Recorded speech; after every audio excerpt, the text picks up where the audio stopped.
nalunod sa Daet River tuluyang natagpuan.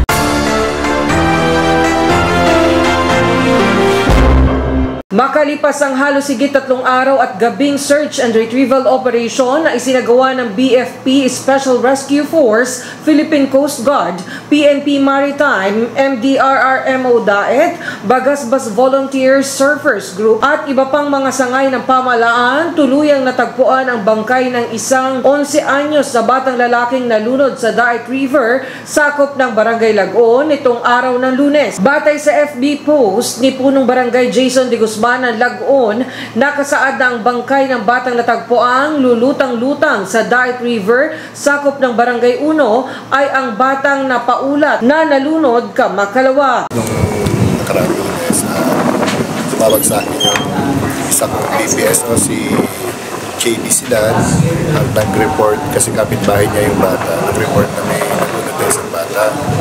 Na-confirm lang ito na nalunod talaga gawa ng 8 silang magkakasama.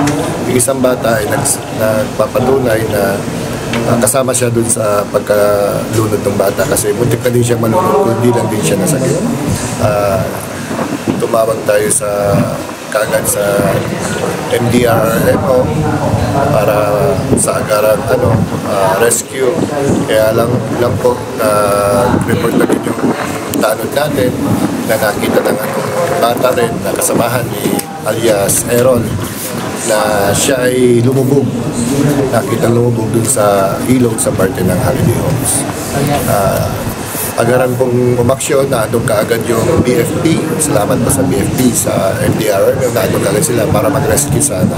Umabot din po ng 3 araw, pang-4 na araw po ngayon bago po natagpuan yung bata sa party po ng unahan ng Canoreco sa Barangay 1. Kinilala ang biktima sa alias na Errol, residente ng Purok 7, Barangay Lagon, Daet. Batay sa salaysay ng mga kasamahan ni Errol, nitong Lunes kasabay ng malakas sa pagbuhos ng ulan ay nagkayayaan ang mga ito na maligo sa ilog. Pero dahil sa lalim at lakas ng agos ng ilog ay di nagawang makaligtas si Errol at tuluyang tinangay ng malakas na agos. Samantala nagpaabot naman ng pasasalamat si Punong Barangay Jason de Guzman sa lahat ng mga sangay ng pamahalaang nakiisa o nanguna sa search and retrieval operation nitong nakatalikod na mga araw.